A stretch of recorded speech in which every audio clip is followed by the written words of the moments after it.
Hello everyone who's ever wanted to be a pirate or to blow up pirates. I am BorderWise and welcome back to From the Depths, Most Wanted, kind of. So people have been asking me on and off for ages to do entire faction overviews, just a description of each faction in the Neater campaign of From the Depths, or other campaigns I suppose, mostly Neater. And I've always said, what an excellent idea, I should do that, and then I completely failed to do that. But we're doing it now, by gum. And of course, we have to start with the Deepwater Guard, because the Deepwater Guard is the first faction you face in From the Depths, at least traditionally. In the campaign settings, you actually have different starting locations depending on what difficulty you select. Of course, you can customize it to a certain degree, but whether you pick easy, medium, hard, or, like, brutal, I forget the actual names of the difficulties, that's embarrassing, but it changes where you start. So here's our Neater map. The first and most basic starting position is over here. It's in the southwest corner of the map, and this territory all here, so this essentially group of islands here, this square, is the Deepwater Guard territory. So, first thing you kind of have to know about what the Deepwater Guard is, the kind of terrain you're facing. Hold on, let's actually go look over here. We're just gonna go hang out. And I teleported the Marauder with me. That's very convenient. But anyway, this kind of... what would you call it? This kind of, I guess, what is this called? It's like this channel, I guess you can call. Having played at least the start of the Neater campaign multiples, I can tell you right now, ships don't like this. The From the Depths AI is much better than it used to be, but ships still like to beach themselves, especially if they move very fast. So, when you're starting out, if you're dealing with the Deepwater Guard, at the very least for this part of the map here, I would recommend using aircraft as much as possible, or things that fly, or, if you're wanting to be particularly cute, things which are amphibious. Once you're past this bit, and I believe the Deepwater Guard HQ is around here. I think, actually, it's here, I believe, is where they usually hang out. That's where their HQ is. Once you're in this patch, you can go nuts with the big battleships and stuff like that, if you can afford them at this point. But until then, honestly, I would say focus on aircraft, and that will make your life easier in a whole range of ways, which we can get into. So, we should probably talk about the faction themselves, and for that, let's teleport over here. I'm so freaking happy that the teleportation is a thing in this. Like, can you believe I played for almost 5,000 hours and I didn't know about this? There's always something new to learn. But anyway, so, what can we talk about the Deepwater Guard? So firstly, there's a whole bunch of restrictions on their craft. They don't use lasers, they don't use particle cannons, except for one exception. They don't use railguns, they don't use any of the more advanced building methods or techniques or just styles that later factions use. So they are the easiest to fight, just objectively they are. And also mostly made of wood, especially their easy and regular craft, mostly wooden, makes them kind of brittle and, easily exploded, but it also makes them quite cheap. So I guess more than any other faction, they really can just spam designs. This Marauder right here, for instance, this is 40,000 materials, and it's not even, like, a particularly efficient use of resources. It uses a lot of simple weapons, and of course we have to spawn the Marauder for the Deepwater Guard. We simply must. So yeah, their ships are not particularly scary. So if we go here, I'm spawning in friendly things. The ships are usually quite small, so you've got things like the Coyote, the Smoker, stuff like that. They're small. They are small, they're mostly made of wood. They're armed usually with rather low velocity APS, small size HE cram, and just, I don't know. Generally, their ships are not what you worry about. Like, if you, it's really only their largest ships that, you really have to be concerned about. What you do need to be concerned about is their airships. So, if you have things like the Magellan, for instance, this isn't, I don't know, this is not the scariest airship they have. I'm just spawning it as an example. Because these are bigger, faster, and generally more heavily armed than their ships, these are somewhat more concerning than their ships. It's their airships you have to worry about, which is weirdly fitting because this area of the map isn't particularly ship-friendly, so it makes sense that they really do like their airships a lot. And with a few exceptions, their planes aren't particularly scary either. As for what weapons to use, the number one thing I would recommend to use against these guys is lasers, fragment HE, and incendiary APS specifically. You can use anything. So if I delete all this, and if I spawn in... oh, I don't know, I'll spawn in something. Let's spawn in... firstly, let's spawn in the Magellan again. Spawn in that. What do I have that's roughly in that... do I have anything that's up to date, do you think? Let's spawn in... spawn in... what's this? The Caravonian Hydra. Sure! I remember this guy. This is reasonably non-expensive. Whoops, I spawned them too close together. That's awkward. But anyway, so... the reason I'm recommending...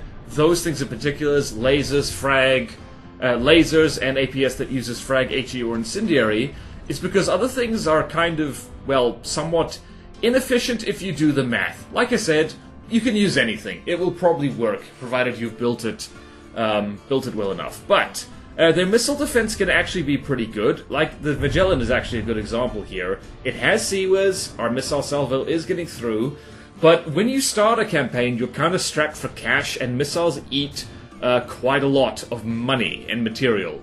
Material is money. So maybe don't go completely nuts on the missiles, even though it is pretty tempting. Cram is generally... it's kind of ineffective overkill for these, especially since... let's actually show that. That'd be good. That'll be a good thing, I feel. Alright, so what is a fun thing I can do? Alright, the Erratic Mamba. I think this has crams on it. It does. So, I've never shown this, I don't think. So, if you got, like, I don't know, if you run into something like, oh, I don't know, a swarm... whoops, I should spawn that at a decent distance. If you run into, like, a swarm of these little guys, it's actually kind of a problem if you're using crams too much. Well, for one thing, let's see if this cram manages to land...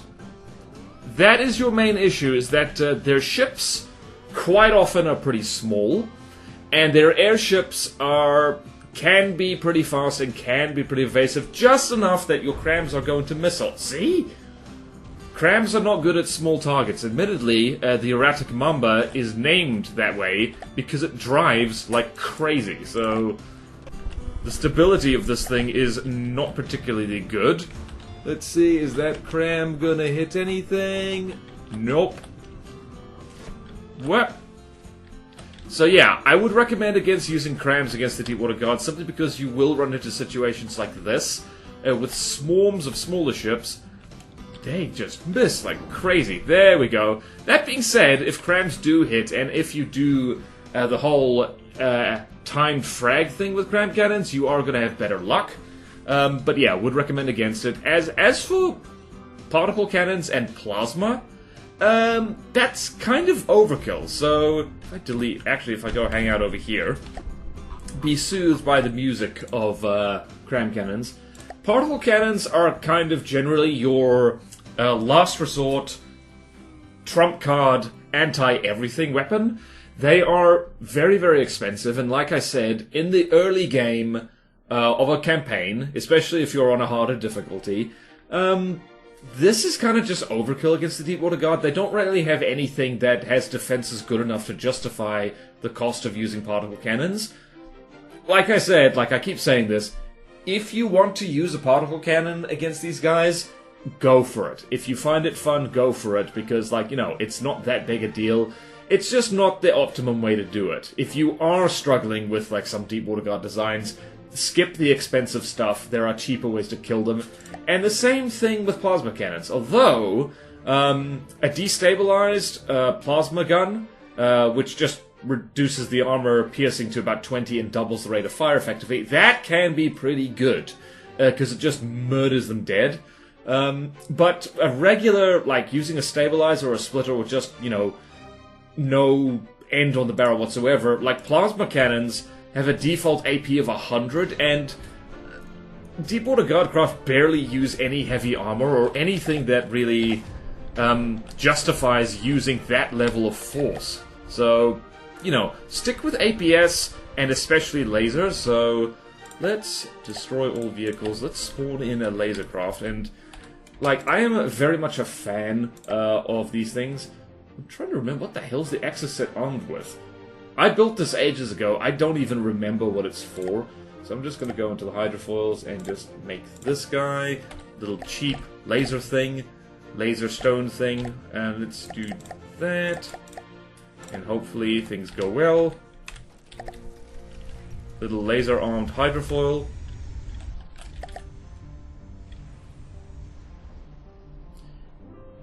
Oh, hello. That guy has smoke. Interesting.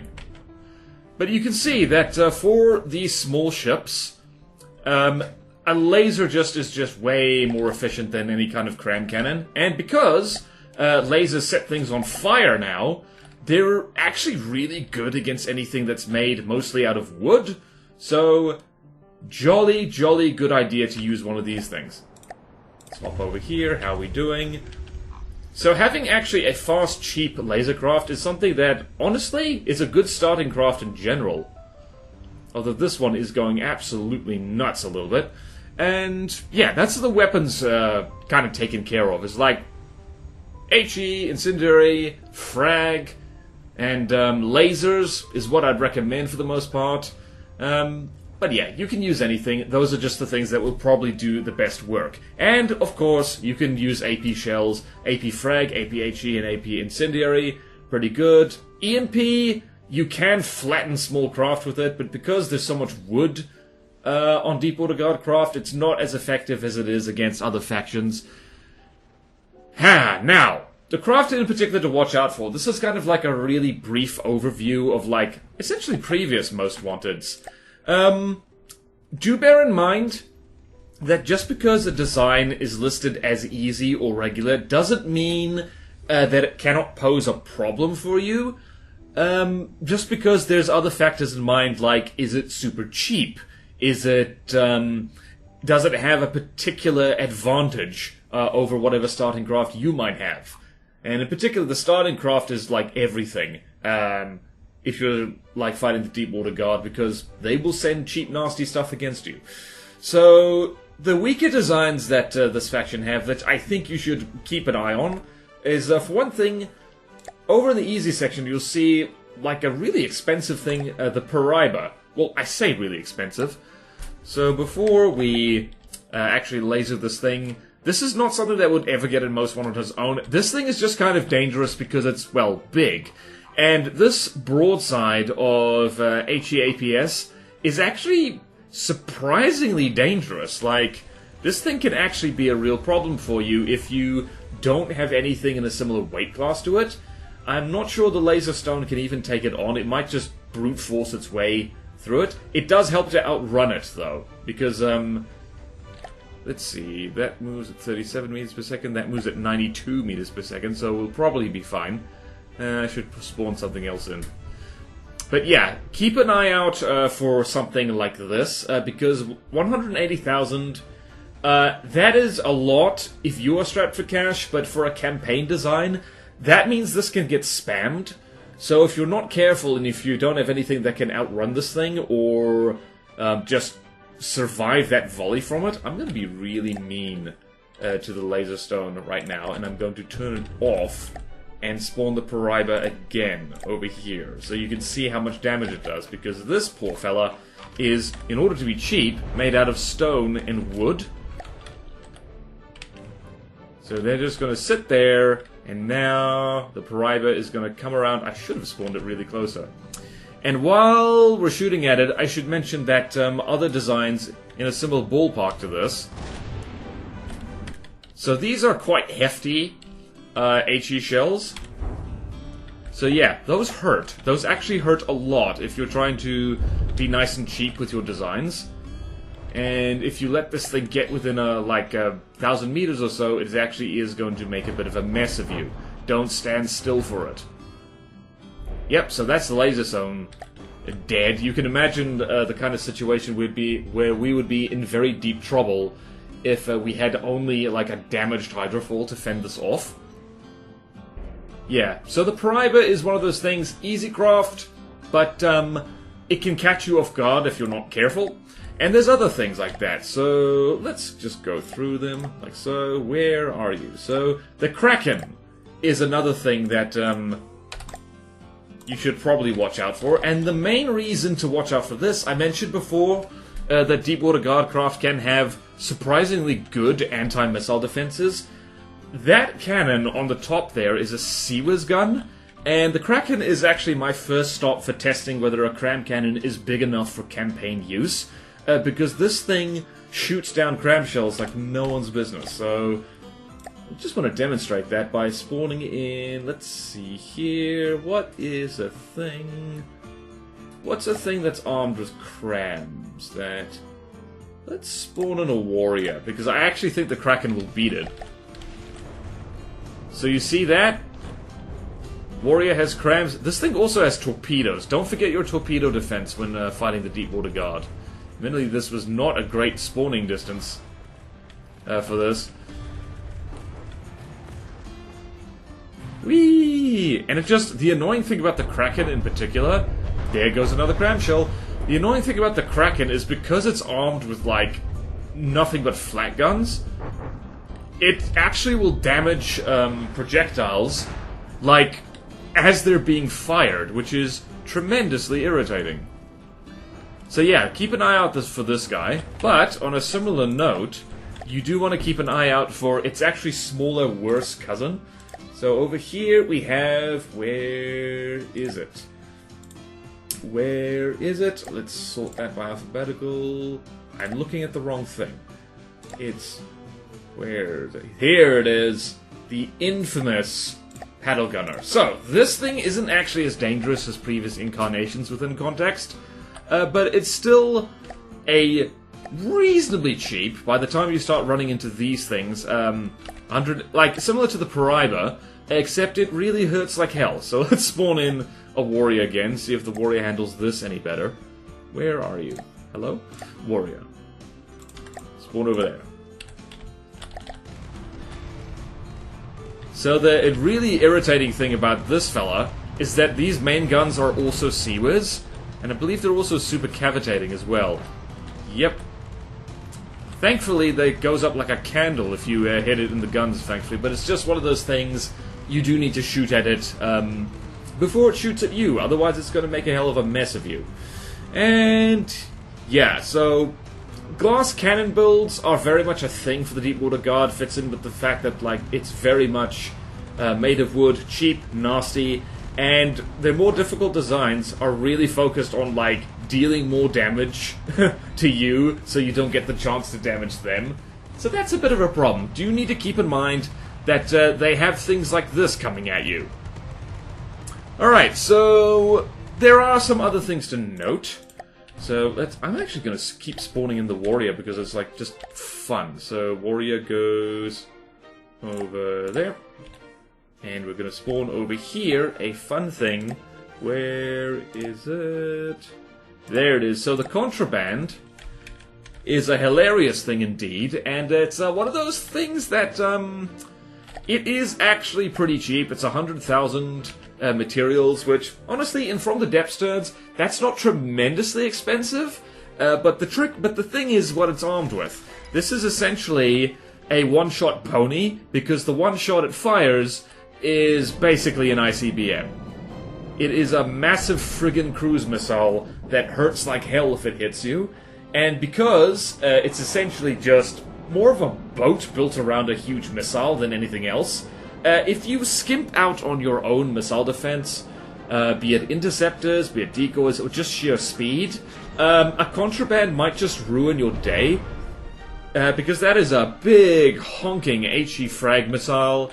And, let's see here. Yeah, wow, it actually managed to... It's disabled the warrior with one shot.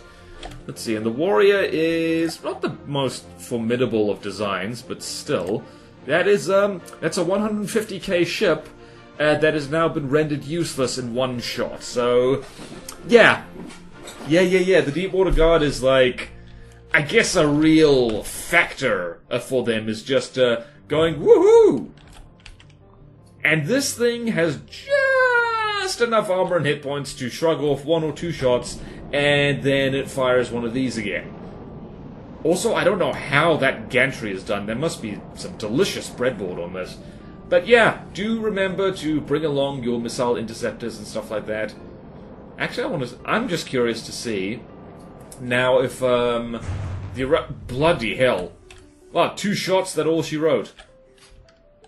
And it's got a little gun on it, too. Let's see here if... Hold on a minute. Let's go... Medium, contraband...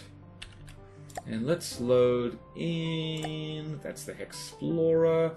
Which is really cheap. Let's spawn in a laser to Stone Gazelle. I want to see if the interceptors on this thing can even put a dent in that missile. If not, this is a cause for concern.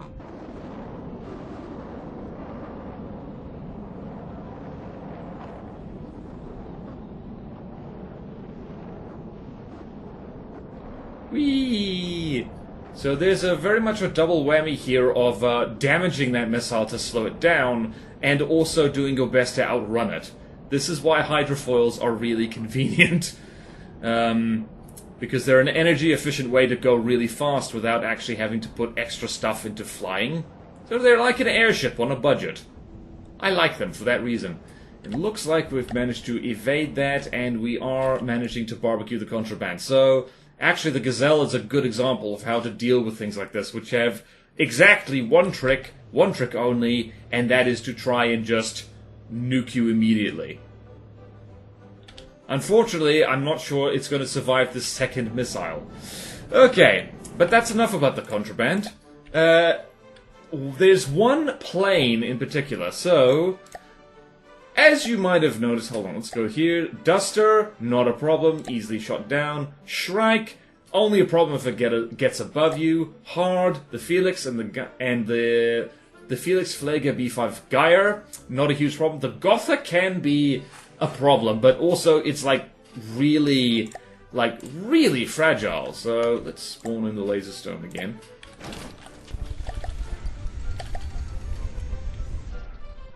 So the Gotha is very much the similar thing in that it's mostly a big gun, and it's very, very brittle. If you can hit it, you can kill it.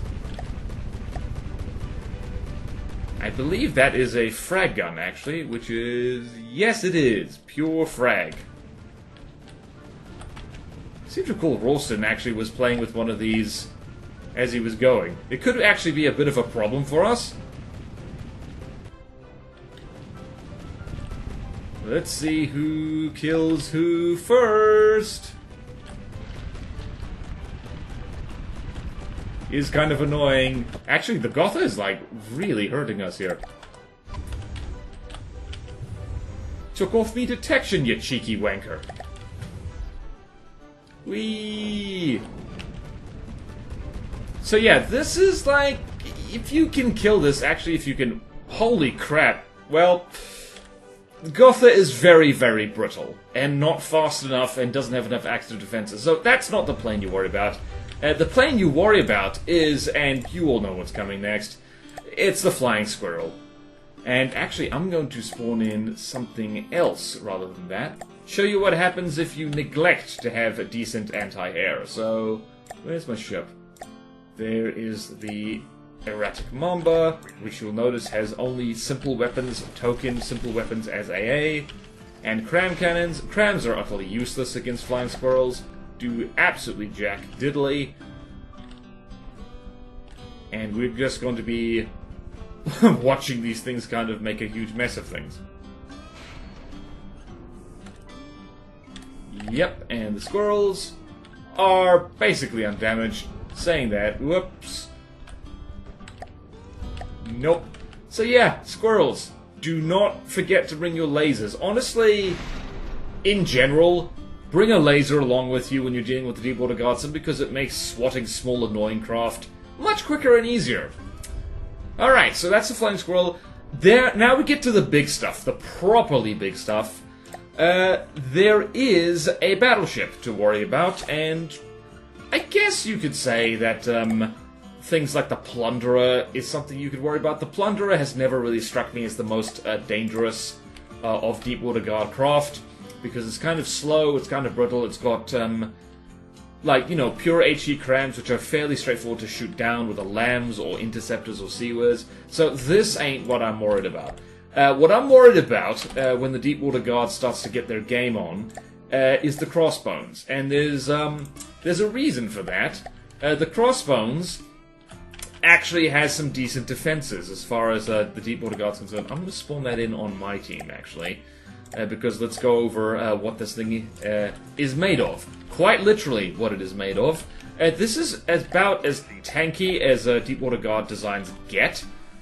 So let's go here, shrink the blocks, and you can see that it actually has a lot of metal in it. So the outside skin is mostly wood, but the internals, there's a lot of metal. There's a lot of metal around the turrets. There's a double layer around the cram turrets, actually.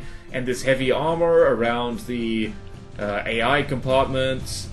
There's actually a layer of rubber around the AI as well. Which is interesting, which is, like, you don't see that in many Deepwater Guard designs. Very heavily armored AI ammo compartment, although this does explode in a tremendously satisfactory way, I have to say. Who made this? Pathonaut made this. And there is some more heavy armor. I generally wrap the rubber, like, I generally wrap the AI in rubber and put heavy armor around it. I'm not sure it makes that much of a difference. This is probably cheaper, to be perfectly honest, because you're using more rubber and less heavy armor. But yeah, this thing also has a lot of Seawiz guns, so the hilarious thing about the crossbones is that it is more dangerous than a lot of Onyx Watchcraft, which is generally the second faction you fight if you're playing things in, like, increasing order of difficulty. So if I spawn in a thing that costs about as much as it, that's about 400k. Bulwark does like that. What's hilarious is that the Seawiz on the crossbones generally helps it do pretty well against the Bulwark. Although that being said, the Bulwark isn't having a super good time. But yeah, the Seawiz on the crossbones, because it has a bunch of different little Seawiz guns, actually means that it's pretty resistant to cram cannons, which are not particularly strong. It also has a pretty decent broadside range, so if you go here, start broadside below 1650 meters, which means that it'll actually get all its guns facing the right way pretty quickly, unlike the poor Bulwark, which starts a broadside below 600 meters. Which is why this particular matchup, hilariously, the Bulwark tends to lose. I mean, it's really just an AI tweak, and it's also because the Crossbones puts more of its points into firepower, so to speak, and has Seawiz. Makes a huge difference, so if you see a Crossbones on the horizon, it's generally bad news. It also has more redundant, yeah, it actually doesn't have more redundant AI, but it does have multiple AI, and at least one of the guns is rigged up to the secondary AI, so it can actually keep shooting even if the main AI gets killed. Really, the only way the Bulwark can reliably damage the Crossbones is with its torpedoes. And these are HE frag crams, because the Crossbones, like the Deepwater Guard, don't use AP armor-penetrating crams much, like at all. But they friggin' hurt! They just brute force their way and rip your craft to pieces. And that's the ship I'm personally most scared of, but there's a few others. You do have to be aware of carriers for the Deepwater Guard, especially for the new people, the people who are just starting to play the game. Where are they? They're hiding over here in the hard section. Actually, all vehicle types. We have the Barracuda and the Tortuga. So, these are the two carriers for the Deepwater Guard. And the reason I mention these guys is because, speaking from bitter experience as a new player, you might not realize right away that you do have to design, especially your anything above, medium size and above, with multiple weapon systems that have different jobs. Because if you don't do that, things like this, in which there is a big main vehicle to distract your main weapons, and smaller vehicles, which will just be ignored by the standard target prioritization of the standard target prioritization card, these will ruin your day if you are not careful. So let us spawn these. Let's spawn a craft that demonstrates like how to take care of these things. Because you can imagine, if you only have one big weapon and you're hyper-focused on the big ships, those craft are going to ruin your day. Actually, you know what I should do? I should spawn in something that... Hold on, let's destroy everything. Over here, we're going to spawn in the Barracuda and the Tortuga, and spawn in something that does not have lovely redundant weapon systems. I'm going to really struggle with that. Let's see, where is that? I believe the Kingstead is actually a good example of that. It's more expensive than both of these guys put together. So let's double check that is 294. That's doing. Let's spawn in another Kingstead, just for fun. Just for fun. Kingstead is just a big fat thing. The Kingstead is basically just a floating gift of resources, honestly.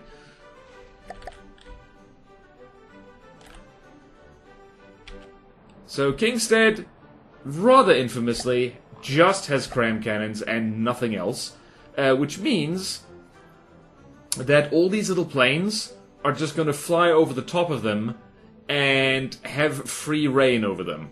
And especially the Tortuga, well no, the Barracuda has a nice variant of what little planes it has. It's not just little bombers. They've got little gun planes, they've got little other things, and these poor Kingsteads, what are they aiming for? They're aiming for the Barracuda, and mostly missed. They are making a mess of it, because it is, like, wooden.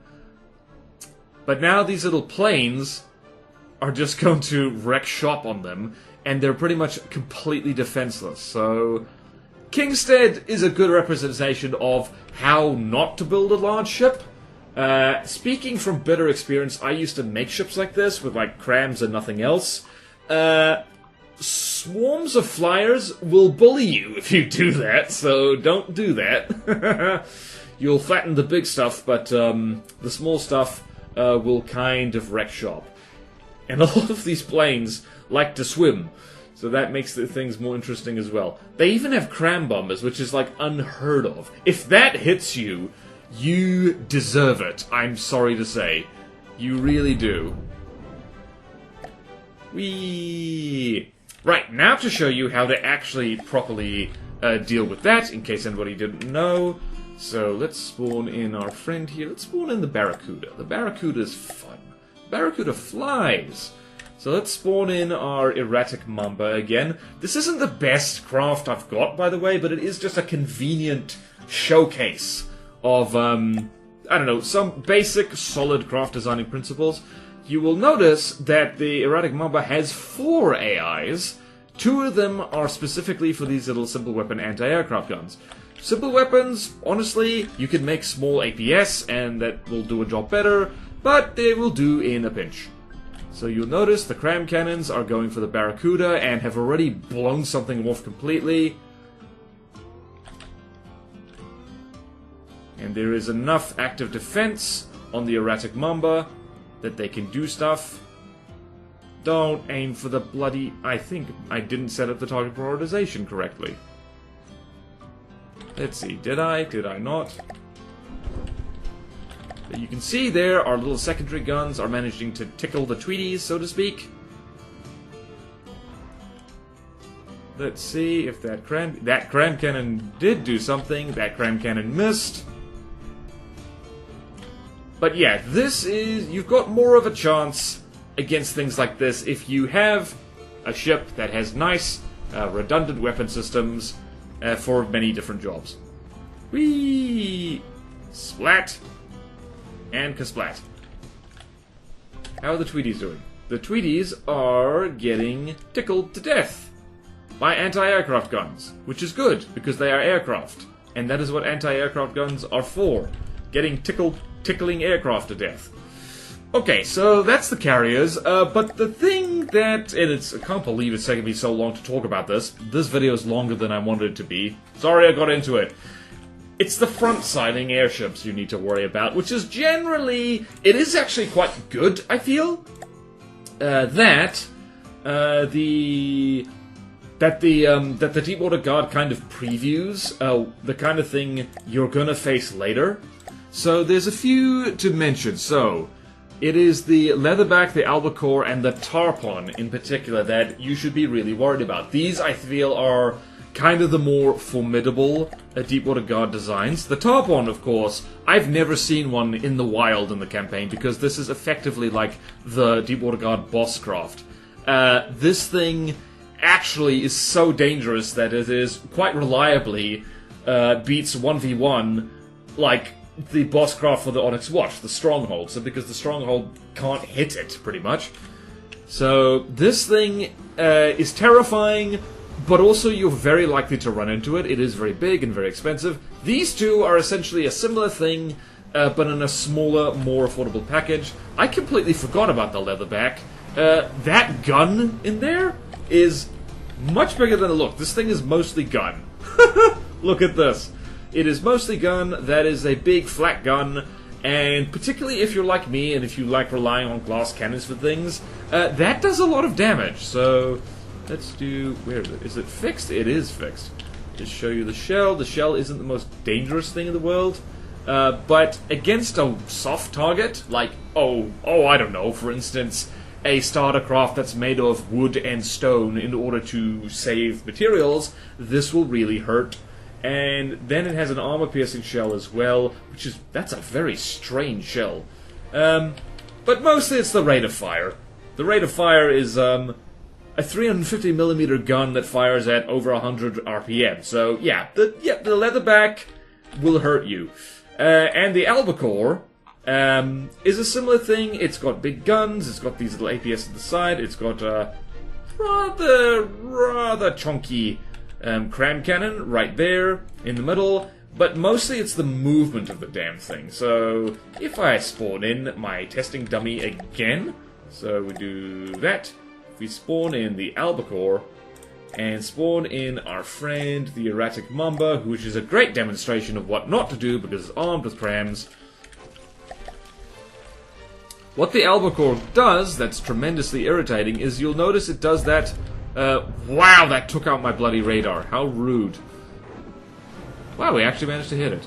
Anyway, so the Albacore does this thing that you can make Frontsiders do, which is swerve from side to side. You can see it's kind of rolling a lot. It also chases you down, which is quite annoying. And dodging cram shells like no one's business. Bear in mind that slower APS shells can also be quite easily dodged by this thing. And yeah, this is the version of the Tarpon which you are actually way more likely to see. And there's another missed volley right there. So yeah, also it has bombs, which it just ran into. So really, yeah, it's the front-siding airships of this faction that you actually need to be worried about. And again, lasers and APS is your best friend for dealing with these things, because otherwise they're gonna hurt you. They're gonna hurt your feelings a lot. And I guess let's actually show a decent way of dealing with this fella. So we're gonna go here, spawn in the Albacore again. I'm gonna spawn in my own little glass cannon. Where are we gonna go? Icicle Destroyer, fan favorite. It's actually a little bit more expensive than the Albacore, just a little bit, just a smidge. So this thing is, by the way, complete glass cannon, made of mostly of wood and alloy, but it has very fast shells. And enough active defense to delete the more nasty things that this thing has. It also has shields on it, which is always annoying.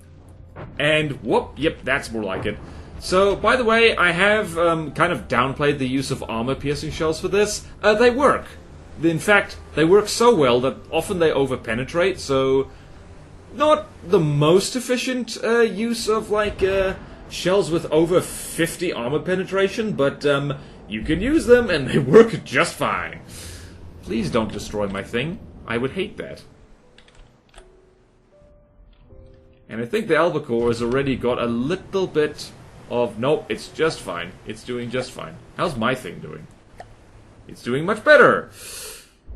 Okay, so this is probably a good... This block confetti is showing off that, like, yeah, you need fast shells for the Deepwater Guard. Don't think for a moment that because a lot of their little ships are quite slow... Actually, that's a good reason in general to use fast shells, is because they have little annoying things... And then their big things that fly can actually be pretty evasive. Which is annoying, honestly. How much damage are we taking? Ah, it's just a scratch. She'll live. Whee! The Albacore explodes in a manner most pleasing. Alright, one last note before we carry on. Is that the Deepwater Guard does have 2 submarines. So if we do this and go submarines, it has the Loggerhead and the Pequod. So these are not the scariest submarines in the world. Honestly, remember to bring your torpedoes along and you'll probably be fine. The Pequod's always fun. This is a little bit like a paddle gunner that like hides underwater for the most part. And I believe that it is, yes. Yes. Its attack run actually drives underneath enemy craft, so that's really cool. And then the Loggerhead just kind of... This is actually a flying submarine, which is something that I feel is underutilized by people in From the Depths. The difference between an airship and a submarine is literally just the altitude it sits at for the most part, so that's pretty good. This gun here is huge and explodes in a manner... most pleasing, but yeah. Do bear in mind, this faction does have submarines, and they're not the scariest thing in the world, but let's show the Loggerhead bullying something, shall we? What do we have in our little ship thing? You know what we should show the Loggerhead bullying is... Let's bully the Erratic Mamba a bit more. The Erratic Mamba is so erratic that it needs to be bullied. Also, now it looks like a submarine. Right. Whoop. Loggerhead, go over there. Will we even hit it first time? No, I won't, because I spawned that in on my team. Well done, guys. Well done, me. Pat myself on the back for that one. Loggerhead. Erratic Mamba, I'm pretty sure... Well, the Erratic Mamba is cheaper than this, so let's see what happens. And first, Cram Volley. Misses. Misses completely.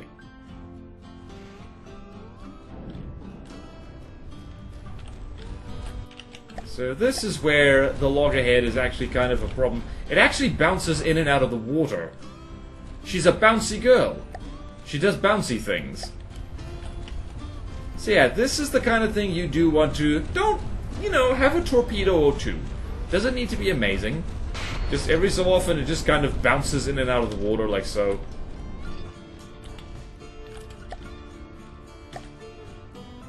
Can you even land a shot? Actually, you can. I mean, you don't strictly have to use torpedoes on this thing. What the hell happened here? The Loggerhead is very much a glass cannon, by the way. I don't think it has much in the way of armor at all. But yeah, worth bearing in mind. You can run into submarines. And they can be a problem, potentially. Whee! What fun. And that's basically the Deepwater Guard. It's like mostly their designs. If you bring a laser along and bring fast APS, that is armed with HE or frag or AP variants of those things, also you can set them on fire. I should mention on that, this is the one faction in which flamethrowers are absolutely brilliant to use, and I will demonstrate that by just, you know, just showing off like what is very likely to happen. So if you have, what do you have here? What's a fun thing? So if you have just a swarm of things, the coffin nail is also something to watch out for, by the way, but it explodes if you so much as sneeze at it. I should show off the casket bolt. Hey, casket bolt is fun, and I'm going to go find... Where did I put my fun graft? Flame... Tiny flame boat, amphibie flamer, flame canoe alloy, tiny flame boat.